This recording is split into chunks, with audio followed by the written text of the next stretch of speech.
Hadirin yang saya hormati, ini cirinya. Wa idza aradallahu biqaumin syarran, apabila Allah menghendaki kejelekan, keburukan bagi satu bangsa, walla alaihim sufahauhum, yang naik jadi pemimpin orang-orang durjana, orang-orang kurang ajar, tapi dipoles dengan topeng yang bagus. Ini musim topeng. Musim apa? Topeng. Topeng itu apa perlunya? Menyembunyikan wajah asli. Sekarang ini Dracula berwajah Arjuna. Ini musim topeng. Kita rakyat harus hati-hati dan punya filter, mampu memilah dan memilih. Walla alaihim sufahauhum wa qada bainahum juhaluhum, yang memutuskan hukum, yang mengambil keputusan orang-orang bodoh. Wa ja'alal mala fi bukhalaihim, peredaran harta, peredaran ekonomi jatuh di tangan orang-orang yang bakhil, yang tidak punya konsep menciptakan kemakmuran yang merata bagi seluruh rakyat Indonesia.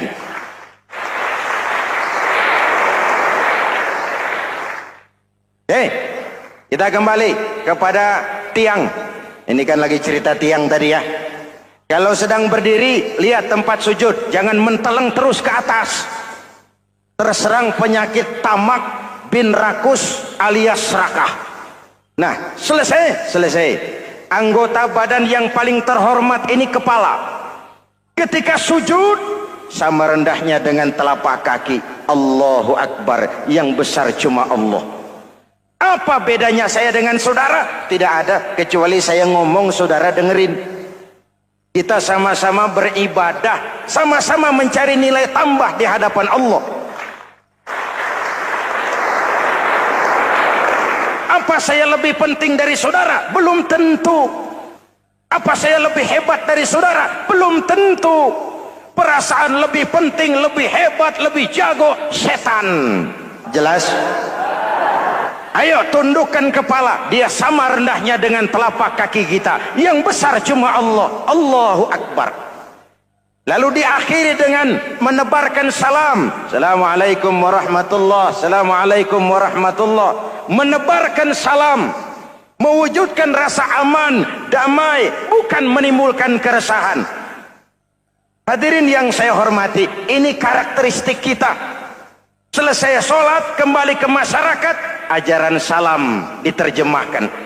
Apa? Rasulullah sallallahu alaihi wasallam bersabda, "Ufsus salam, wasilul arham, wa at'imut ta'am, wa sallu bil laili wan nasu niyam, tadkhulul jannata bisalam." Pertama, ufsus salam, tebarkan salam. Tebarkan salam itu bukan cuma kalau ketemu orang, Assalamualaikum, Assalamualaikum. Iya, itu zahirnya. Tetapi hidup di tengah masyarakat memberikan rasa aman, rasa damai, menjadi pengayom bagi lingkungan, menjadi rahmah bagi semesta. Dalam Islam jangankan manusia, binatang saja dilindungi kok. Betul? Betul? Coba kalau belajar istinja itu kan makruh buang air kecil di tanah yang berlubang. Kenapa? Pertama, melindungi binatang yang ada dalam lubang. Siapa tahu di lubang yang saudara kencingi ada semut sedang rapat. Membahas Bologet jilid 2. Apa dosanya lalu mati dikencingi? Ini namanya rahmatan lis semut. Binatang saja dilindungi. Ada hadis, kalau kamu menyembelih hewan, sembelilah dengan cara yang terbaik. Jangan menyembelih ayam dengan pisau tumpul. Ini ajaran apa? Ajaran tentang peri kebinatangan. Rahmatan, memberikan rahmah, salam, keselamatan dan kedamaian kepada masyarakat lingkungan. Itu misi seorang muslim.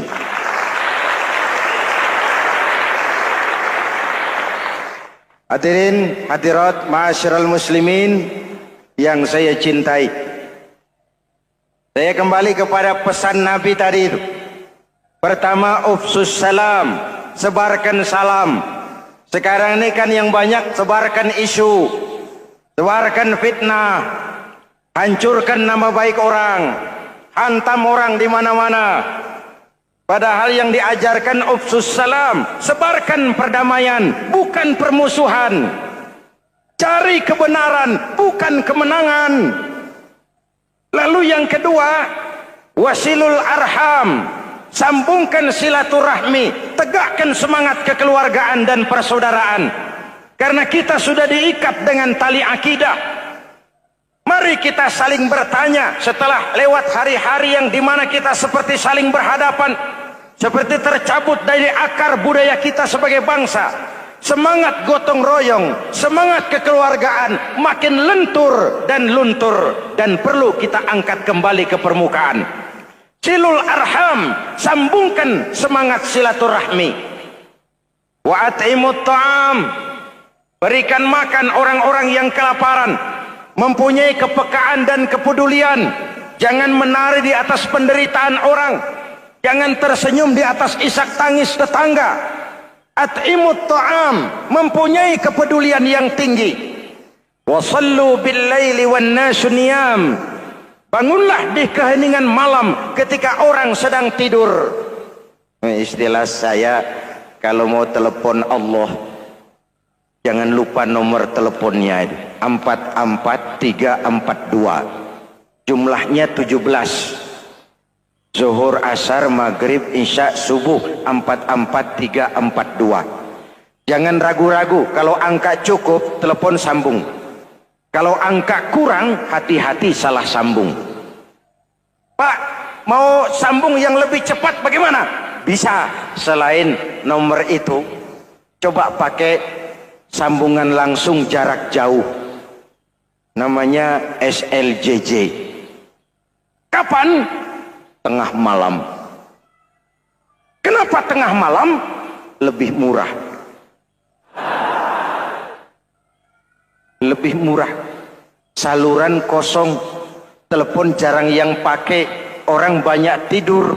Wa minal laili fatahajjad bihi nafilatan lak asa ayyab'atsaka rabbuka maqaman mahmuda. Nun di keheningan malam, bangun. Seperti bapak-bapak, ibu-ibu sering bangun tengah malam ya Bu? Ya. Ngapain? Kalau bangun tengah malamnya sih saya percaya, cuma urusannya apa? Kira bangun tengah malam mau tahajud, malaikat sudah mau nulis, cuma buang air kecil, tidur lagi. Hampir salah tulis saya.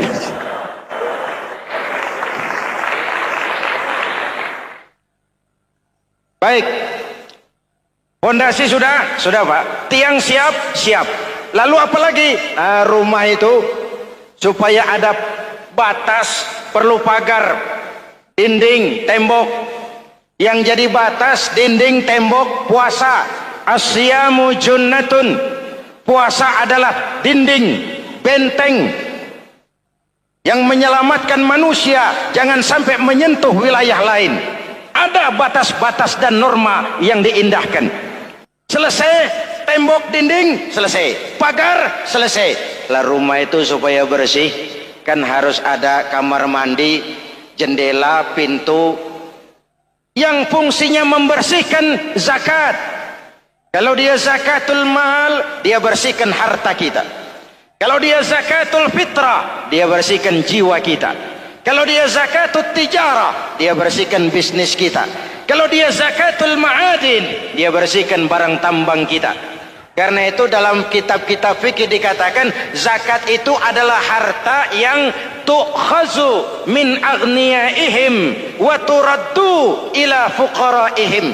Kiai Haji Zainuddin Hamidi atau dikenal sebagai Kiai Haji Zainuddin MZ. Beliau lahir pada tanggal 2 Maret 1952. Kiai Haji Zainuddin MZ adalah seorang pemuka agama Islam di Indonesia yang populer melalui ceramahnya di radio dan televisi. Julukannya adalah Dai Berjuta Umat. karena dakwahnya yang dapat menyentuh seluruh lapisan masyarakat. Dan ia pernah menjabat sebagai Ketua Umum Partai Bintang Reformasi, kemudian digantikan oleh Bursah Zarnubi. Kiai Haji Zainuddin MZ merupakan anak tunggal buah cinta pasangan Turmudzi dan Zainabun dari keluarga Betawi asli. Ayahnya yang pensiunan pegawai PLN adalah seorang yang taat beragama, sementara ibunya seorang ibu rumah tangga. Sejak umur 2 tahun, Kiai Haji Zainuddin MZ sudah ditinggal sang ayah. Untuk memenuhi kebutuhan hidupnya, sejak kecil Kiai Haji Zainuddin MZ sering membantu sang ibu untuk berjualan nasi uduk. Selama 6 tahun Kiai Haji Zainuddin MZ mengenyam pendidikan di bawah asuhan Kiai Haji Idam Chalid, ulama karismatik asal Kalimantan, sekaligus politisi ulung yang pernah menjabat sebagai Ketua MPR dan Ketua DPR pada periode 1971 sampai 1977. Kiai Haji Zainuddin MZ ini semakin dikenal masyarakat ketika ceramahnya mulai memasuki dunia rekaman. Kasetnya beredar bukan saja di seluruh pelosok Nusantara, tetapi juga ke beberapa negara Asia. Kiai Haji Zainuddin MZ pernah diangkat menjadi anggota Majelis Permusyawaratan Rakyat Republik Indonesia periode 1997 sampai 1999. Beliau pernah mengisi di suatu acara TV, seperti acara Tabligh Akbar Ramadan, Indosiar mulai dari tahun 2000 sampai tahun 2001. Acara TV pengantar sahur dan berbuka puasa, Indosiar, dari tahun 1999 sampai 2002. Dakwah puasa acara TV SCTV dari tahun 1991 sampai 2001. Kiai Haji Zainuddin MZ meninggal dunia pada 5 Juli 2011 dalam perjalanan menuju Rumah Sakit Pusat Pertamina karena serangan jantung dan gula darah. Ia meninggal setelah sarapan bersama keluarga di rumahnya Gandaria 1, Kebayoran Baru, Jakarta Selatan. Itulah biografi singkat dari beliau. Mari kita kirimkan Al-Fatihah untuk beliau, Kiai Haji Zainuddin MZ. Jikalau kuat fondasi, aman bangunan. Jikalau rapuh fondasi, lentur dan luntur bangunan. Maka kuat atau tidak kuatnya bangunan Islam kita bergantung kepada keyakinan dasar tadi, fondasi. Saya bersaksi tidak ada Tuhan selain Allah, artinya saya tidak akan menyembah kecuali hanya kepada Allah. Orang yang benar fondasinya beres sujudnya. Kalau saya yakin tidak ada Tuhan selain Allah, saya tidak akan minta rezeki kecuali hanya kepada Allah. Orang yang benar fondasinya, giat bekerjanya. Jauh dari tipu menipu, jauh dari renten, jauh dari riba, jauh dari korupsi, jauh dari judi. Keyakinan memberikan warna terhadap bentuk kepribadian. Kalau saya yakin tidak ada Tuhan selain Allah, saya tidak akan pernah takut kecuali hanya kepada Allah.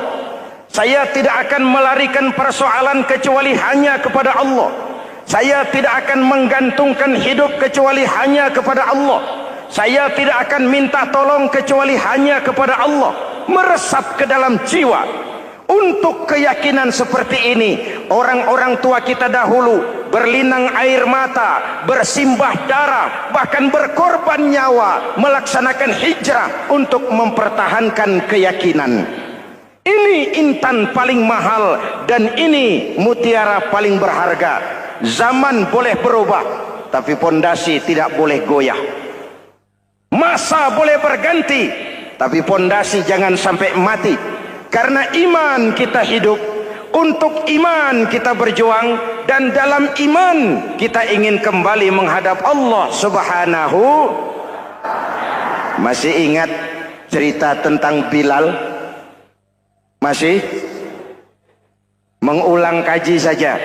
Bilal itu budak sahaya. Ketika masuk Islam, dipanggil oleh majikannya. Bilal, iya bos. Saya dengar kamu masuk Islam ya? Iya bos. Kok berani-beraninya kamu masuk Islam? Memangnya kamu budak siapa Bilal? Iya budak bos. Bos. Kamu kerja sama siapa? Sama bos. Bos. Yang gaji kamu siapa? Ya bos. Nah, kamu kan ngerti Bilal, Kamu budak saya, kamu kerja dengan saya, yang gaji kamu saya, yang beri makan saya. Kenapa? Kok beraninya masuk Islam padahal kamu belum saya kasih izin? Bos boleh beli badan saya, tapi jangan mimpi bisa membeli jiwa saya. Tuhan boleh kuasai badan saya, tapi jangan mimpi bisa menguasai keyakinan saya. Saya memang benar Tuhan yang gaji, tapi kan saya digaji, saya kerja. Kerja itu kewajiban saya, gaji itu hak saya. Soal keyakinan, jangan ikut campur bos. Kurang ajar kamu Bilal. Biarin. Bilal, begini saja. Kalau kau mau meninggalkan keyakinanmu, meninggalkan Allah Tuhanmu, kau akan kami merdekakan. Tapi kalau kau tetap dalam keyakinanmu, kamu akan saya siksa sampai mati. Bagaimana? Jangan mimpi bos. Lebih baik mati berkalang tanah daripada hidup bercermin bangkai. Biar saya gugur membela keyakinan daripada hidup jadi penjilat menjual akidah. Itu prinsip.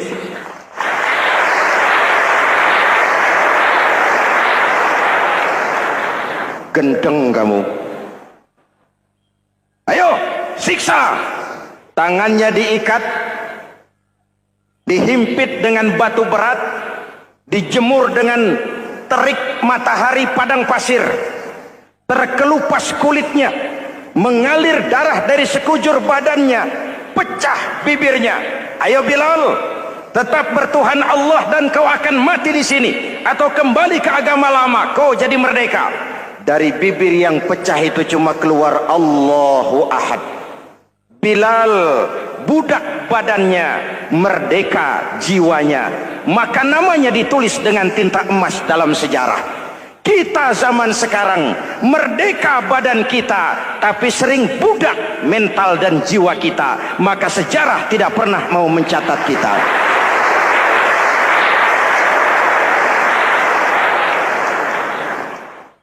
Masyarul muslimin yang saya cintai, fondasi sudah. Lalu apa lagi? Mulai memancangkan tiang. Tiangnya 5. Ada tiang namanya zuhur, asar, maghrib, subuh, isya. Tetapi agar bangunan menjadi kuat, ada tiang-tiang tambahan. Namanya rawatib dan nawafil. Rawatib itu ba'diyah atau qobliyah, nawafil itu di luar itu. Agar bangunan menjadi kuat, dibentuk pribadi lewat solat. Apa filsafatnya? Pertama, solat itu simbol penyerahan total kepada Allah. Kita ini sudah kontrak. Innallaha astara minal mu'minina anfusahum wa amwalahum bi anna lahumul jannah. Allah telah membeli dari orang-orang mukmin diri mereka, harta mereka, bagi mereka adalah surga. Penjual kita orang beriman, pembeli Allah, dagangannya amwal dan anfus, harganya adalah surga. Jelas? Penyerahan total itu dimulai dengan takbiratul ihram. Shalli fardal isya, Allahu akbar. Arahkan mata ke tempat kita sujud. Jangan lupa kalau sudah di atas, lupa dengan yang di bawah. Sudah jadi genteng, petatang peteteng di atas. Lalu bilang, merasa capek sendiri, kata genteng kepada tiang. Tiang, kamu sih enak, kata genteng. Saya setengah mati di atas. Kehujanan, kepanasan, kadang-kadang anak-anak nakal saya disambitin. Kata tiang, saudara genteng, ngomong jangan sembarangan ya. Kamu kira kamu bisa nongkrong dan nangkring di atas, itu gara-gara siapa genteng? Kan saya yang sokong dari bawah. Kamu jadi pejabat tinggi, jadi anggota ini, anggota itu. Kami rakyat yang angkat, jangan sudah di atas kami ditekan. Jangan agama dijadikan topeng untuk kepentingan pribadi. Berpolitik untuk kepentingan agama, ayo. Tapi menjual agama untuk kepentingan politik, itu yang merusak agama.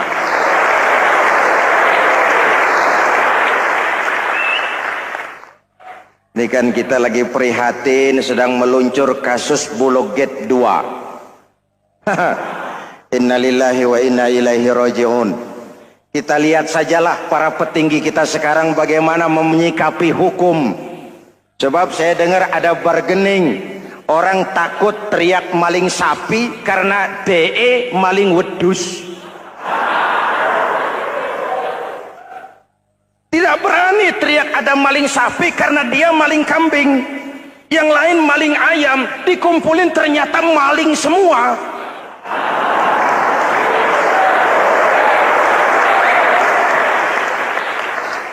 Hadirin yang saya hormati, ini melukai rasa keadilan.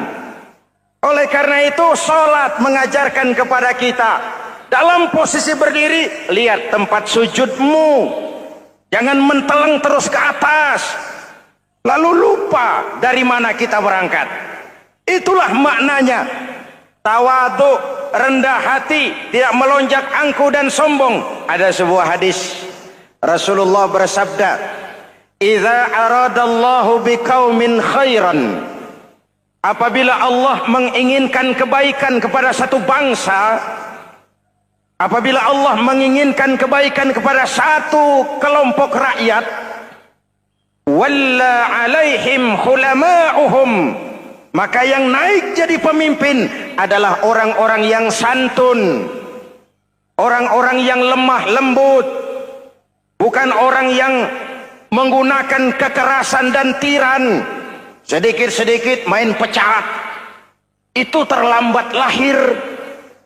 Mestinya lahir di zaman Hitler, mestinya lahir di zaman Benito Mussolini, atau kalau mau lebih klasik lagi di zaman Fir'aun. Kalau Allah menginginkan kebaikan kepada satu masyarakat, satu bangsa, satu negara, naiklah orang-orang yang santun, yang ngayomi, yang menjadi solusi dan jalan keluar untuk kepentingan rakyatnya, mampu memberikan keteladanan. Saya tertarik dengan pidato Presiden Cina pada saat dilantik. Cina, Presiden Cina pasti tidak tahu Pancasila, pasti tidak kenal Islam, tapi pidato pelantikannya, berikan saya 100 peti mati, yang 99 akan saya pakai buat koruptor, yang satu akan saya pakai sendiri kalau kamu lihat saya tidak benar. Luar biasa. Yang diperlukan sekarang ini keteladanan, khulama'uhum, sikap ngayomi, mencari jalan keluar, bukan memamerkan kekuasaan, memamerkan kekuatan, arogansi, menghormati perbedaan. Itu ciri demokrasi. Lalu waqada bainahum ulama'uhum, yang memutuskan hukum adalah pakarnya, ulamanya, mengambil keputusan secara profesional sehingga rakyat beroleh apa yang namanya kepastian hukum, merasa hidup terlindungi, aman dan nyaman.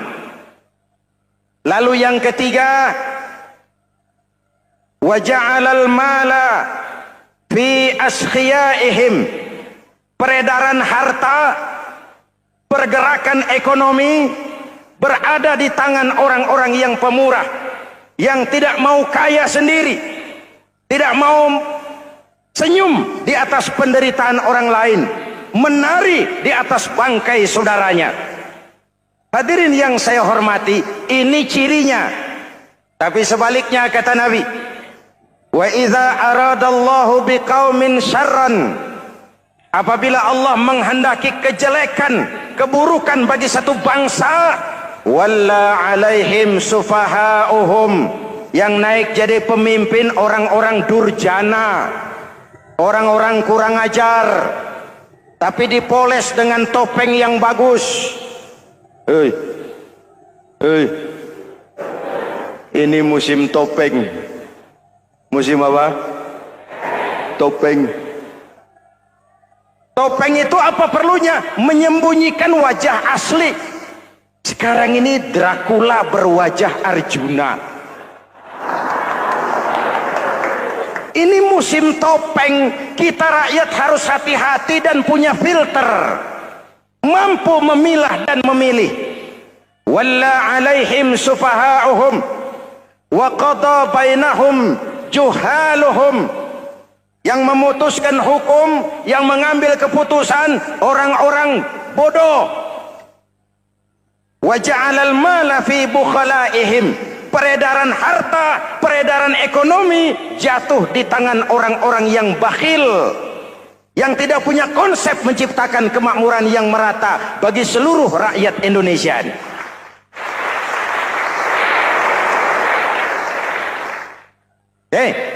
Kita kembali kepada tiang. Ini kan lagi cerita tiang tadi ya. Kalau sedang berdiri, lihat tempat sujud, jangan menteleng terus ke atas. Terserang penyakit tamak bin rakus alias serakah. Nah, selesai. Anggota badan yang paling terhormat ini kepala. Ketika sujud, sama rendahnya dengan telapak kaki. Allahu Akbar, yang besar cuma Allah. Apa bedanya saya dengan saudara? Tidak ada, kecuali saya ngomong saudara dengerin. Kita sama-sama beribadah, sama-sama mencari nilai tambah di hadapan Allah.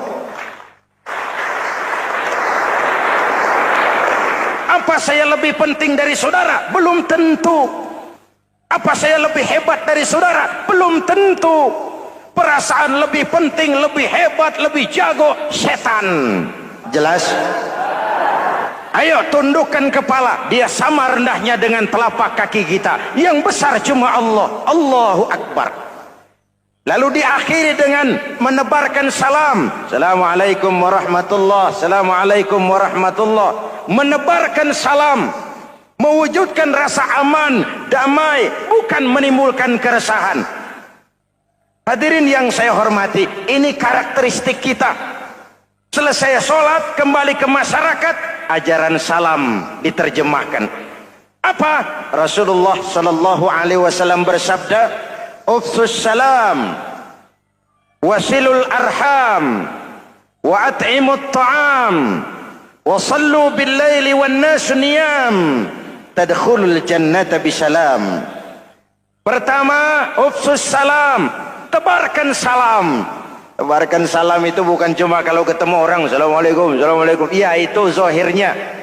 Tetapi hidup di tengah masyarakat memberikan rasa aman, rasa damai, menjadi pengayom bagi lingkungan, menjadi rahmah bagi semesta. Dalam Islam jangankan manusia, binatang saja dilindungi kok. Betul? Betul? Coba kalau belajar istinja itu kan makruh buang air kecil di tanah yang berlubang. Kenapa? Pertama, melindungi binatang yang ada dalam lubang. Siapa tahu di lubang yang saudara kencingi ada semut sedang rapat. Membahas Bologet jilid 2. Apa dosanya lalu mati dikencingi? Ini namanya rahmatan lis semut. Binatang saja dilindungi. Ada hadis, kalau kamu menyembelih hewan, sembelilah dengan cara yang terbaik. Jangan menyembelih ayam dengan pisau tumpul. Ini ajaran apa? Ajaran tentang peri kebinatangan. Rahmatan, memberikan rahmah, salam, keselamatan dan kedamaian kepada masyarakat lingkungan. Itu misi seorang muslim.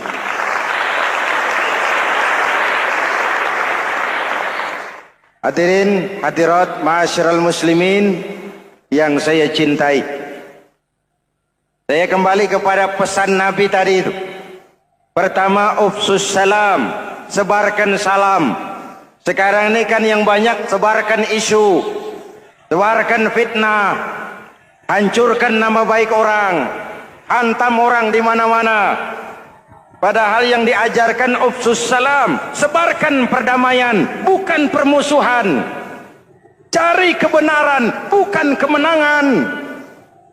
Lalu yang kedua, wasilul arham, sambungkan silaturahmi, tegakkan semangat kekeluargaan dan persaudaraan. Karena kita sudah diikat dengan tali akidah.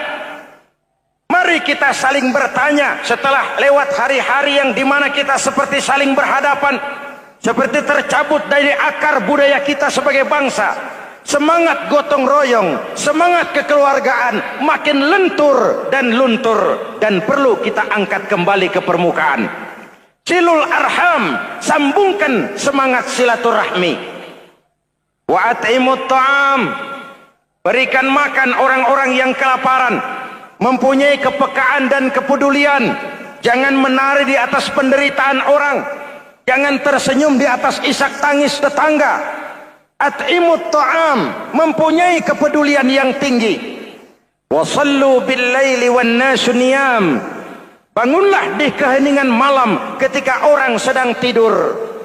Istilah saya, kalau mau telepon Allah, jangan lupa nomor teleponnya, 44342. Jumlahnya 17.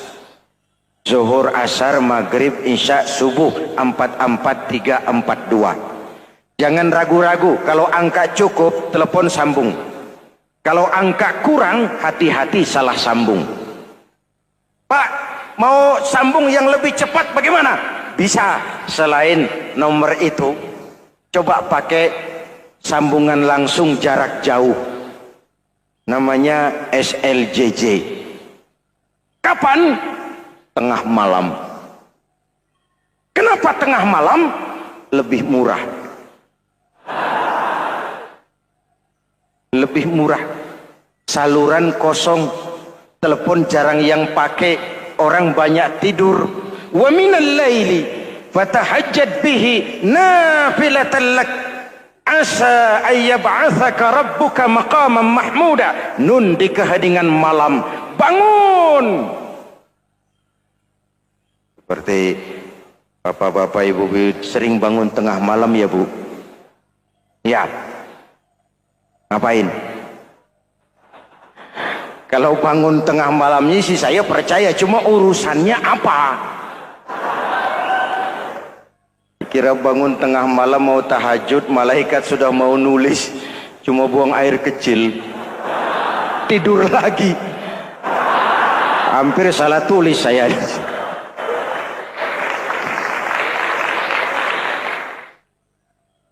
Baik, fondasi sudah Pak, tiang siap, lalu apa lagi? Nah, rumah itu supaya ada batas perlu pagar, dinding, tembok. Yang jadi batas, dinding, tembok, puasa. Asyamu junnatun, puasa adalah dinding, benteng yang menyelamatkan manusia jangan sampai menyentuh wilayah lain. Ada batas-batas dan norma yang diindahkan. Selesai, tembok, dinding, selesai. Pagar, selesai. Lah rumah itu supaya bersih, kan harus ada kamar mandi, jendela, pintu. Yang fungsinya membersihkan zakat. Kalau dia zakatul mal, dia bersihkan harta kita. Kalau dia zakatul fitrah, dia bersihkan jiwa kita. Kalau dia zakatul tijarah, dia bersihkan bisnis kita. Kalau dia zakatul ma'adin, dia bersihkan barang tambang kita. Karena itu dalam kitab-kitab fikih dikatakan zakat itu adalah harta yang tu'khazu min aghniyaihim wa turaddu ila fuqaraihim. Jikalau kuat fondasi, aman bangunan. Jikalau rapuh fondasi, lentur dan luntur bangunan. Maka kuat atau tidak kuatnya bangunan Islam kita bergantung kepada keyakinan dasar tadi, fondasi. Saya bersaksi tidak ada Tuhan selain Allah, artinya saya tidak akan menyembah kecuali hanya kepada Allah. Orang yang benar fondasinya beres sujudnya. Kalau saya yakin tidak ada Tuhan selain Allah, saya tidak akan minta rezeki kecuali hanya kepada Allah. Orang yang benar fondasinya, giat bekerjanya, jauh dari tipu menipu, jauh dari renten, jauh dari riba, jauh dari korupsi, jauh dari judi. Keyakinan memberikan warna terhadap bentuk kepribadian. Kalau saya yakin tidak ada Tuhan selain Allah, saya tidak akan pernah takut kecuali hanya kepada Allah. Saya tidak akan melarikan persoalan kecuali hanya kepada Allah. Saya tidak akan menggantungkan hidup kecuali hanya kepada Allah. Saya tidak akan minta tolong kecuali hanya kepada Allah. Meresap ke dalam jiwa. Untuk keyakinan seperti ini, orang-orang tua kita dahulu berlinang air mata, bersimbah darah, bahkan berkorban nyawa, melaksanakan hijrah untuk mempertahankan keyakinan. Ini intan paling mahal dan ini mutiara paling berharga. Zaman boleh berubah, tapi pondasi tidak boleh goyah. Masa boleh berganti, tapi pondasi jangan sampai mati. Karena iman kita hidup, untuk iman kita berjuang, dan dalam iman kita ingin kembali menghadap Allah Subhanahu. Masih ingat cerita tentang Bilal? Masih? Mengulang kaji saja. Bilal itu budak sahaya. Ketika masuk Islam, dipanggil oleh majikannya. Bilal, iya bos. Saya dengar kamu masuk Islam ya? Iya bos. Kok berani-beraninya kamu masuk Islam? Memangnya kamu budak siapa Bilal? Ya budak bos. Bos. Kamu kerja sama siapa? Sama bos. Bos. Yang gaji kamu siapa? Ya bos. Nah, kamu kan ngerti Bilal. Kamu budak saya, kamu kerja dengan saya, yang gaji kamu saya, yang beri makan saya. Kenapa? Kok beraninya masuk Islam padahal kamu belum saya kasih izin? Bos, bos boleh beli badan saya, tapi jangan mimpi bisa membeli jiwa saya. Tuhan boleh kuasai badan saya, tapi jangan mimpi bisa menguasai keyakinan saya. Saya memang benar Tuhan yang gaji, tapi kan saya digaji, saya kerja. Kerja itu kewajiban saya, gaji itu hak saya. Soal keyakinan, jangan ikut campur bos. Kurang ajar kamu Bilal. Biarin. Bilal, begini saja. Kalau kau mau meninggalkan keyakinanmu, meninggalkan Allah Tuhanmu, kau akan kami merdekakan. Tapi kalau kau tetap dalam keyakinanmu, kamu akan saya siksa sampai mati. Bagaimana? Jangan mimpi bos. Lebih baik mati berkalang tanah daripada hidup bercermin bangkai. Biar saya gugur membela keyakinan daripada hidup jadi penjilat menjual akidah. Itu prinsip.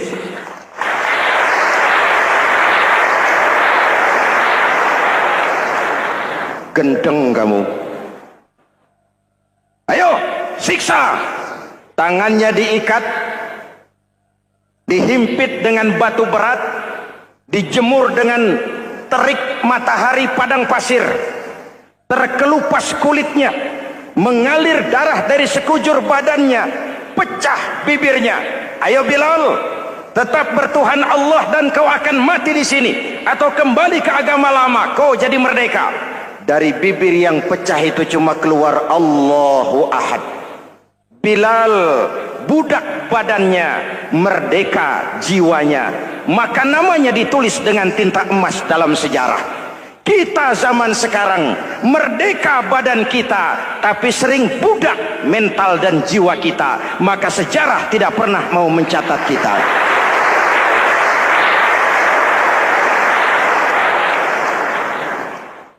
Ma'asyiral muslimin yang saya cintai, fondasi sudah. Lalu apa lagi? Mulai memancangkan tiang. Tiangnya 5. Ada tiang namanya zuhur, asar, maghrib, subuh, isya. Tetapi agar bangunan menjadi kuat, ada tiang-tiang tambahan. Namanya rawatib dan nawafil. Rawatib itu ba'diyah atau qobliyah, nawafil itu di luar itu. agar bangunan menjadi kuat dibentuk pribadi lewat sholat. Apa filsafatnya? Pertama, sholat itu simbol penyerahan total kepada Allah.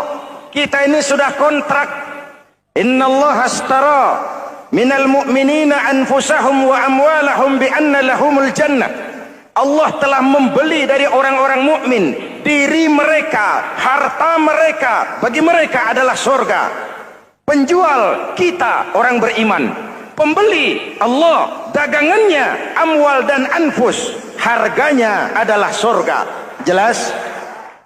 Penyerahan total itu dimulai dengan takbiratul ihram. Shalli fardal isya, Allahu akbar.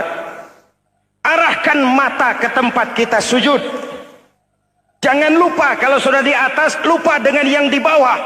Sudah jadi genteng, petatang peteteng di atas.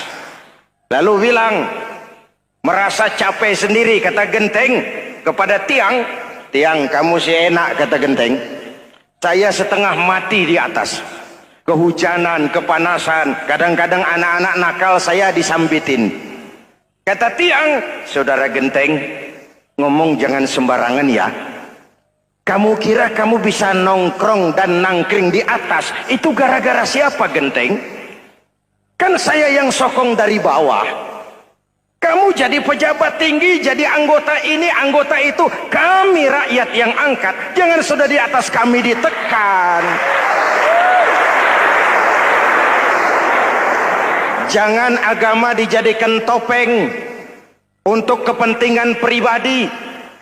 Berpolitik untuk kepentingan agama, ayo. Tapi menjual agama untuk kepentingan politik, itu yang merusak agama.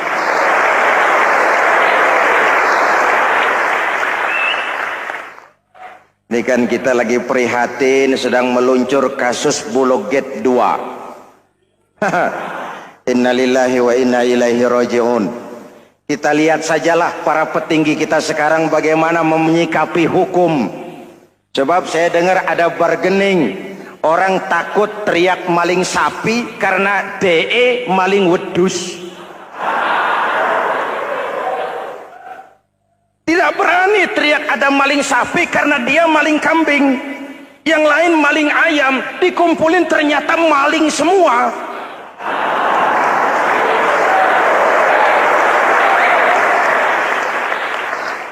Hadirin yang saya hormati, ini melukai rasa keadilan. Oleh karena itu, sholat mengajarkan kepada kita, dalam posisi berdiri, lihat tempat sujudmu. Jangan menteleng terus ke atas, lalu lupa dari mana kita berangkat. Itulah maknanya tawadhu, rendah hati, tidak melonjak angku dan sombong. Ada sebuah hadis Rasulullah bersabda, "Idza aradallahu biqaumin khairan."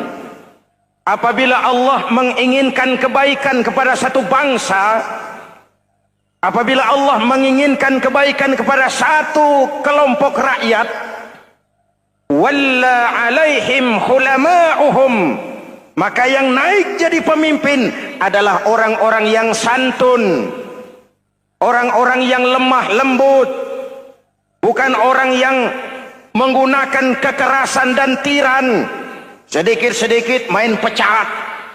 Itu terlambat lahir.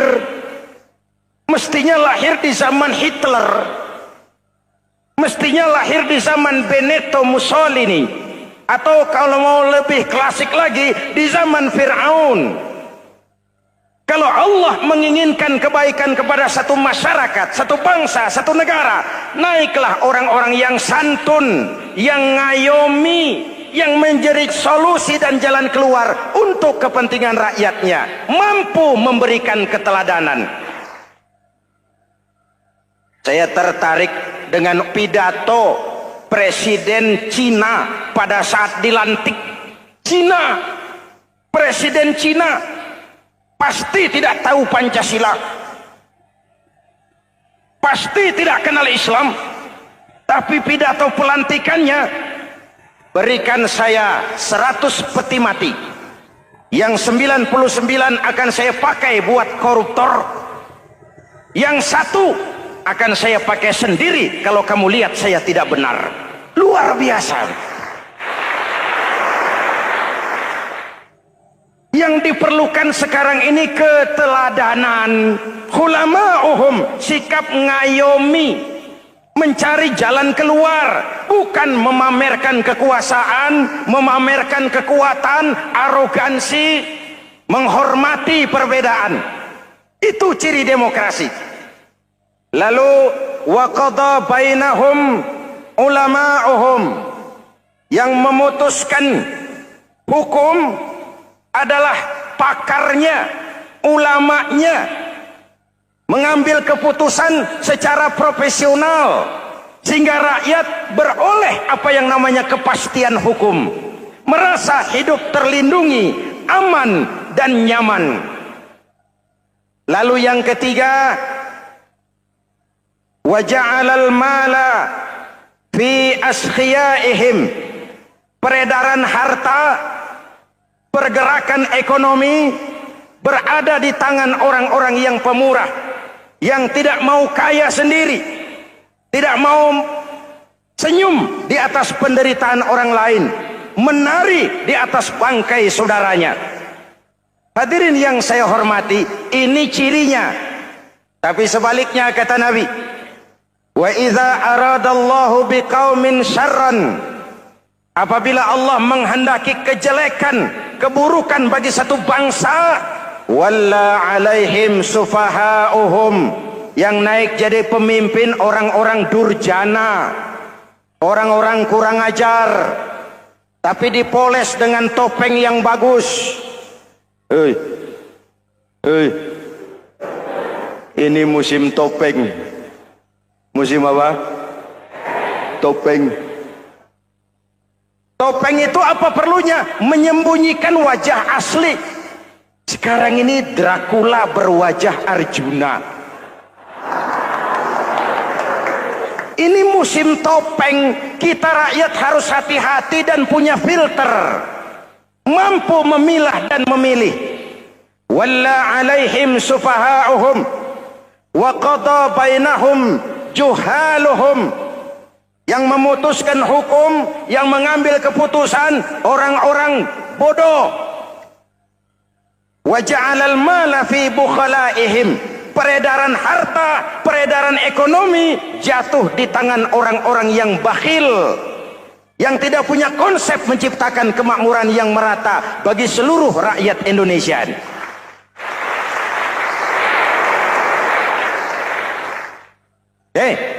Kita kembali kepada tiang. Ini kan lagi cerita tiang tadi ya. Kalau sedang berdiri, lihat tempat sujud, jangan menteleng terus ke atas. Terserang penyakit tamak bin rakus alias serakah. Nah, selesai. Anggota badan yang paling terhormat ini kepala. Ketika sujud, sama rendahnya dengan telapak kaki. Allahu Akbar, yang besar cuma Allah. Apa bedanya saya dengan saudara? Tidak ada, kecuali saya ngomong saudara dengerin. Kita sama-sama beribadah, sama-sama mencari nilai tambah di hadapan Allah.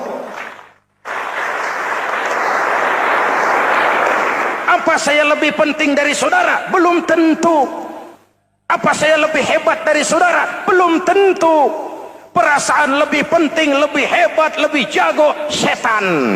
Jelas? Ayo tundukkan kepala, dia sama rendahnya dengan telapak kaki kita. Yang besar cuma Allah. Allahu Akbar. Lalu diakhiri dengan menebarkan salam. Assalamualaikum warahmatullah. Assalamualaikum warahmatullah. Menebarkan salam, mewujudkan rasa aman, damai, bukan menimbulkan keresahan. Hadirin yang saya hormati, ini karakteristik kita. Selesai sholat, kembali ke masyarakat, ajaran salam diterjemahkan. Apa? Rasulullah sallallahu alaihi wasallam bersabda, "Ufsus salam, wasilul arham, wa at'imut ta'am, wa sallu bil laili wan nas niyam, tadkhulul jannata bisalam." Pertama, ufsus salam, tebarkan salam. Tebarkan salam itu bukan cuma kalau ketemu orang, assalamualaikum, assalamualaikum. Iya, itu zahirnya. Tetapi hidup di tengah masyarakat memberikan rasa aman, rasa damai, menjadi pengayom bagi lingkungan, menjadi rahmah bagi semesta. Dalam Islam jangankan manusia, binatang saja dilindungi kok. Betul? Betul? Coba kalau belajar istinja itu kan makruh buang air kecil di tanah yang berlubang. Kenapa? Pertama, melindungi binatang yang ada dalam lubang. Siapa tahu di lubang yang saudara kencingi ada semut sedang rapat membahas Bologet jilid 2. Apa dosanya lalu mati dikencingi? Ini namanya rahmatan lis semut. Binatang saja dilindungi. Ada hadis, kalau kamu menyembelih hewan, sembelilah dengan cara yang terbaik. Jangan menyembelih ayam dengan pisau tumpul. Ini ajaran apa? Ajaran tentang peri kebinatangan. Rahmatan, memberikan rahmah, salam, keselamatan dan kedamaian kepada masyarakat lingkungan. Itu misi seorang muslim.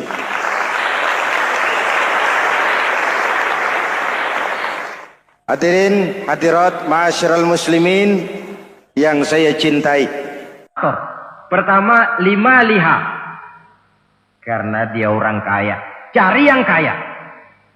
Yang kedua, lihasabiha, karena dia keturunan orang baik-baik, cari keturunan orang baik-baik.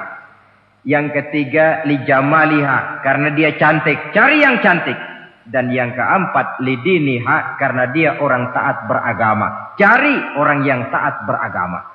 Kalau berkumpul keempat-empatnya, rasanya surga dunia sudah. Coba lihat, suami mana sih yang tidak bangga punya istri cantik, kaya, keturunan orang baik-baik, lalu taat beragama? Atau istri mana sih yang tidak bangga punya suami ganteng, kaya, keturunan orang baik-baik, dan taat pula beragama? Tapi kan terus terang, yang kumpul keempat-empatnya kan boleh dibilang jenis makhluk langka. Sulit. Kadang-kadang cantik, kaya, akhlaknya kayak setan. Ada saja kurangnya. Oleh karena ada saja kurangnya, lalu Nabi memberikan stressing, penekanan. Fazfar bizatiddin taribat iyadak. Pilih orang yang taat melaksanakan agama, niscaya hidupmu akan berkah.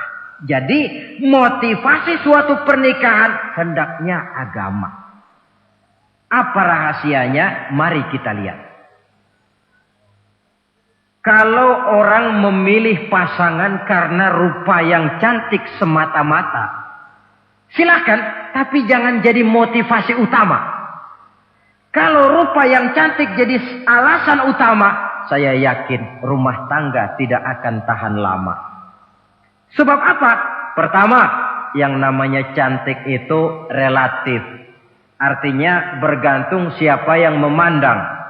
Yang menurut saudara cantik, menurut saya belum tentu cantik. Yang kata saya cantik, menurut saudara barangkali itu yang jelek. Relatif. Saya kalau ditanya orang, Ustadz, siapa perempuan paling cantik di dunia ini? Tentu saja saya jawab istri saya. Apa saudara lalu protes? Salah Ustadz, yang cantik istri saya bukan istri Ustadz. Saya bilang masa bodoh, saya nggak ngurusi istri sampean. Cantik itu relatif. Sehingga di kalangan para ahli cinta, ahli cinta, sampai sekarang masih jadi perdebatan. Sebenarnya cantik yang bikin orang jatuh cinta, apa cinta yang membuat orang jadi kelihatan cantik? Dua-duanya bisa terjadi. Mungkin karena cantik orang jatuh cinta, dan bisa juga karena sudah kadung cinta orang kelihatannya jadi cantik. Tapi yang jelas cantik relatif. Yang relatif tidak bisa dijadikan sandaran utama. Yang kedua, yang namanya cantik itu temporer. Artinya berubah oleh pergeseran masa dan pertukaran waktu. Sekarang dia cantik, of course. Sedang sweet 17-an, sedang honeymoon, sedang bulan madu, sedang pengantin baru. Tentu saja cantik. Punya dia anak satu, kecantikan mulai menurun. Punya dia anak dua, kulit mulai keriput. Punya dia anak tiga, apalagi tak pandai bersolek, sudahlah onderdil mulai pada copot. Kalau rumah tangga didasarkan kepada rupa yang cantik saja, selesailah rumah tangga sampai di situ. Yang ketiga, di atas langit, rupanya masih ada langit lagi. Di atas yang kita anggap cantik, rupanya masih ada yang lebih cantik. Kalau cantik yang kita kejar, kita akan jadi petualang yang pindah dari perempuan satu ke perempuan yang lain. Cinta bajak laut namanya. Di mana kapal berlabuh, di sana cinta mendarat. Saudara hadirin yang saya hormati, padahal sate dengan singkong itu kan bedanya cuma di tenggorokan. Kalau sudah masuk ke dalam perut, kenyangnya barangkali sama. Malah barangkali besok pagi kalau keluar lebih tidak enak baunya sate itu daripada singkong. Makanya orang kalau sudah nikah oleh Nabi dipesan, apabila kamu di jalan melihat perempuan yang membuat kamu kagum, cepat-cepatlah pulang ke rumah. Sebab apa? Sebab yang perempuan cantik di jalan kau lihat itu punya, istrimu juga di rumah punya. Gak percaya cobalah pulang, akurin, sama itu.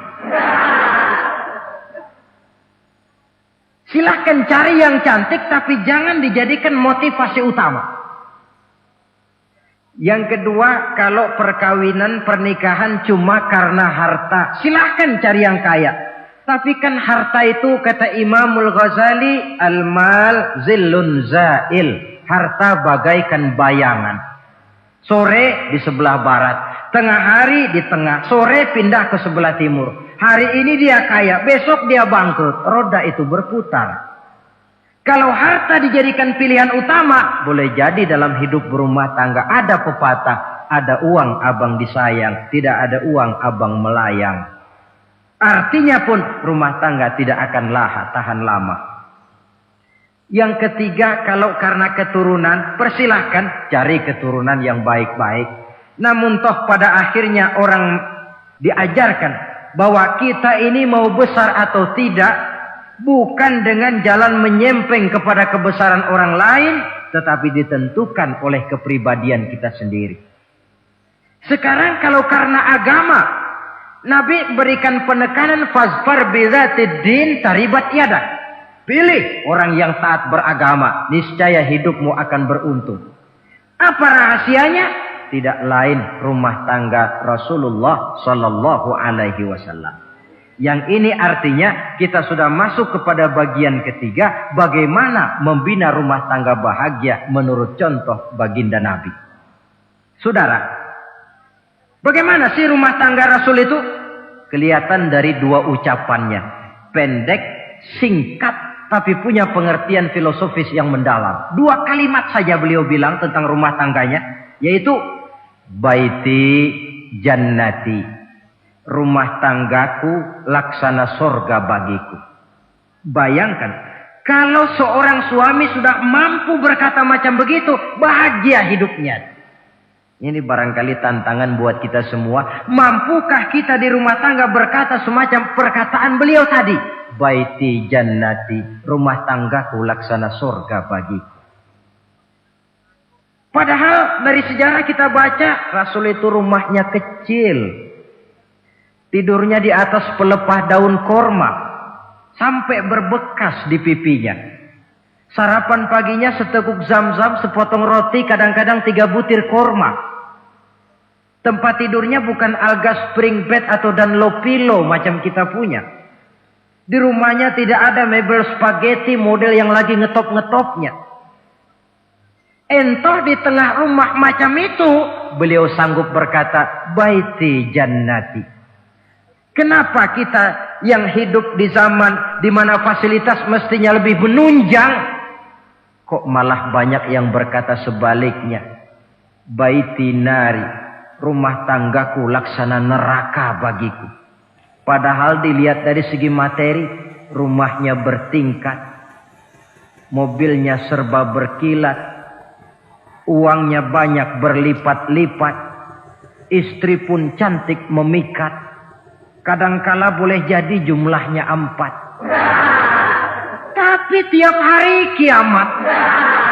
Kenapa ini? Marilah kita lihat. Ternyata rumah tangga Rasul itu motivasinya tidak lain agama. Agama menuntun suami dan istri masing-masing untuk tahu kewajiban dan tahu haknya. Kalau kewajiban sudah dilaksanakan, lalu hak diberikan, akan timbul pengertian, understanding. Kalau sudah ada saling pengertian, akan timbul ketenangan, feeling of security. Dan ketenangan tangga utama untuk mencapai yang disebut bahagia. Itu sebabnya hakikatnya membicarakan rumah tangga yang berdasarkan agama tidak lain adalah bagaimana seharusnya seorang suami melaksanakan kewajibannya dan seorang istri melaksanakan tugasnya. Artinya kewajiban suami itu apa? Kewajiban istri itu apa? Kewajiban istri hak suami, kewajiban suami hak untuk istrinya menurut tuntunan dan tuntutan agama. Saudara hadirin, menurut hadis riwayat Abu Dawud dari Muawiyah bin Haidah, satu hari Rasul ditanya, "Ya Rasul, apa sih hak istri-istri kami ini?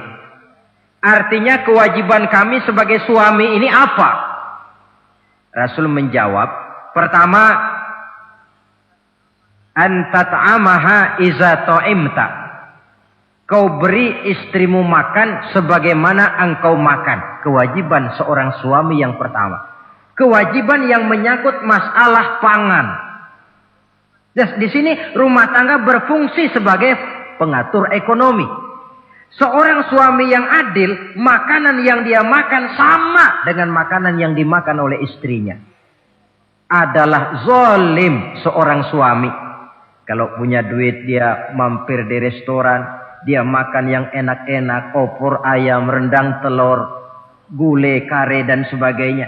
Istrinya di rumah cuma toge sama kangkung tiap hari. Istri berhak nuntut karena itu hak dia. Nah, saudara hadirin,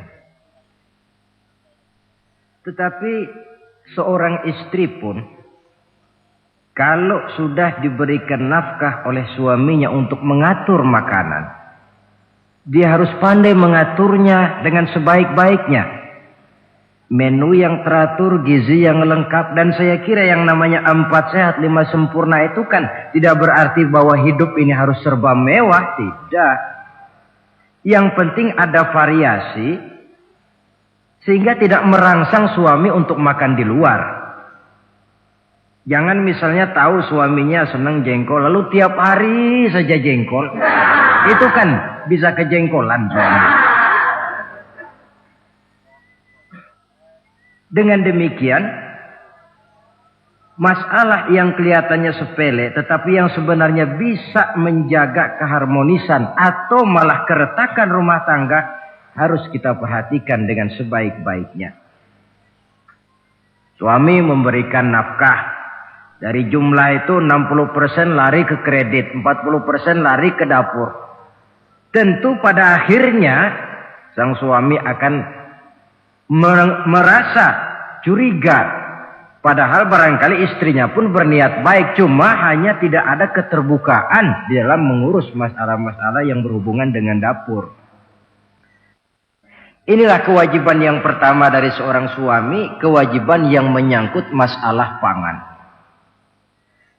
Lalu yang kedua, wataksuwaha izaktasaita. Engkau beri istrimu pakaian sebagaimana engkau berpakaian.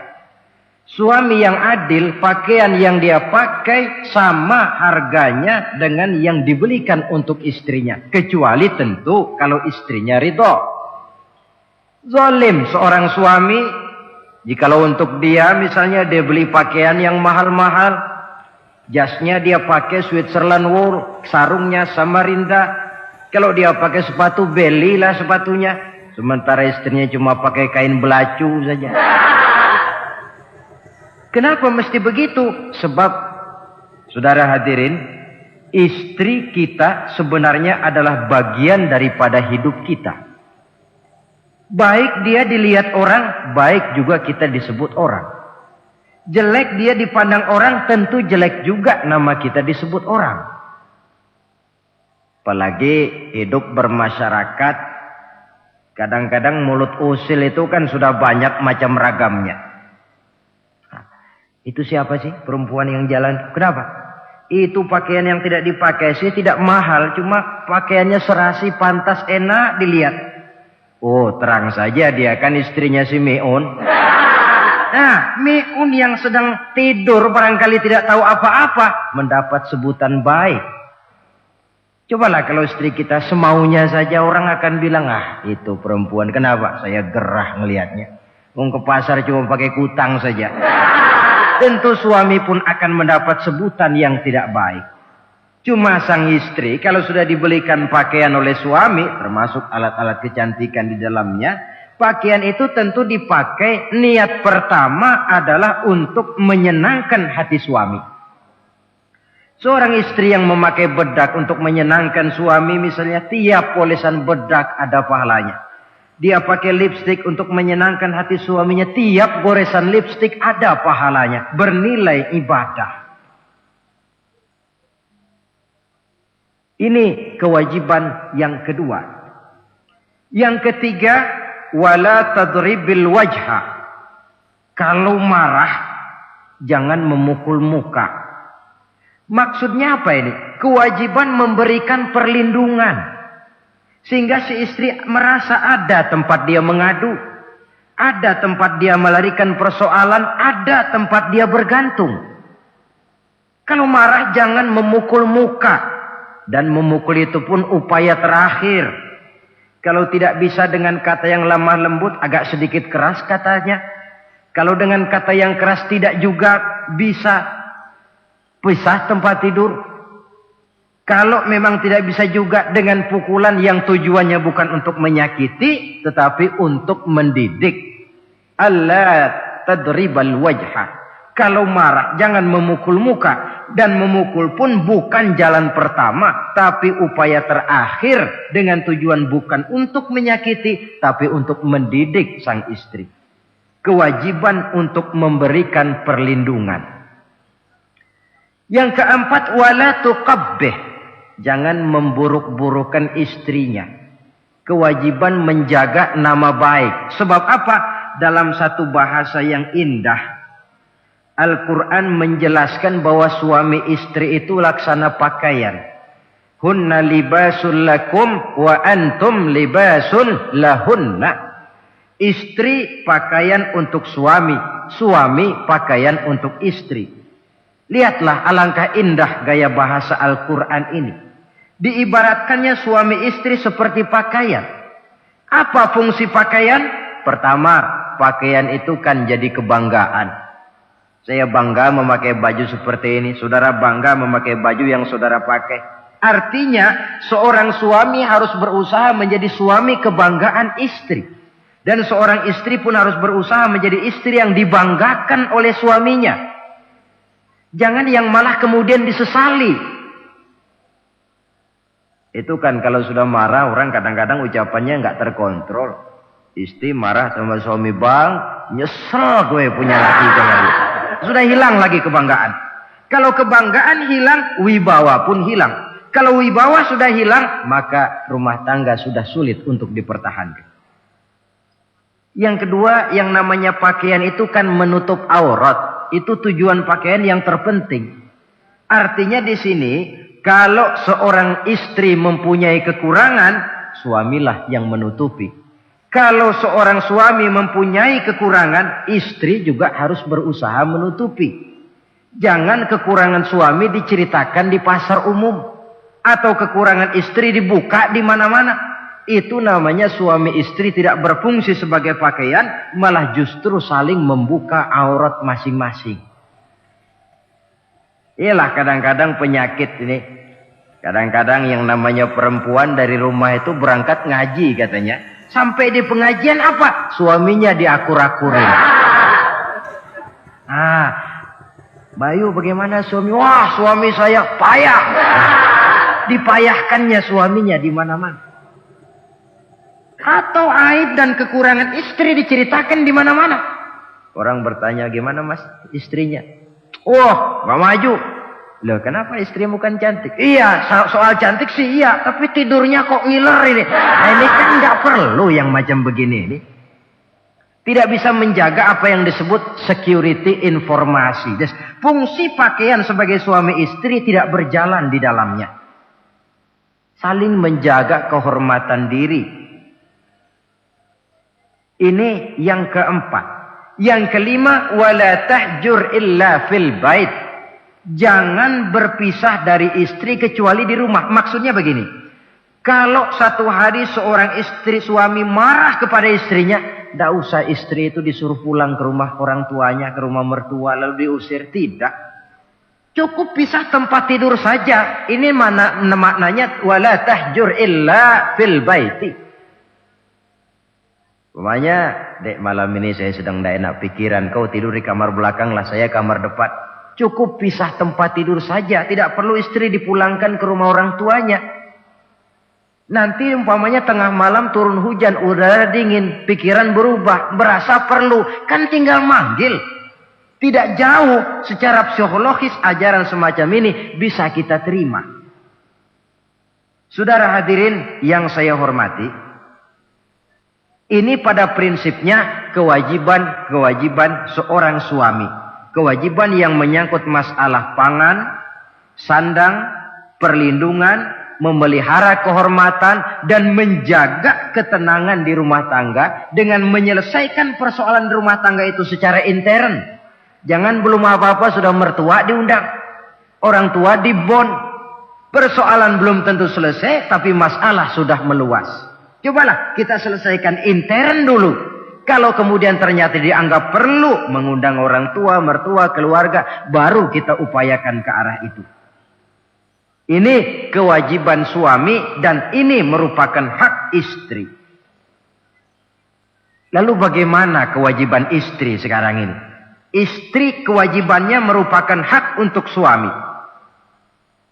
Saudara, dari hadis yang diriwayatkan Imam Ibnu Majah dari Ali bin Yazid dari Abi Umamah, Nabi bersabda, "Mastafadal mu'minu ba'da taqwallahi azza wa jalla khairan lahu min zaujatin salihah."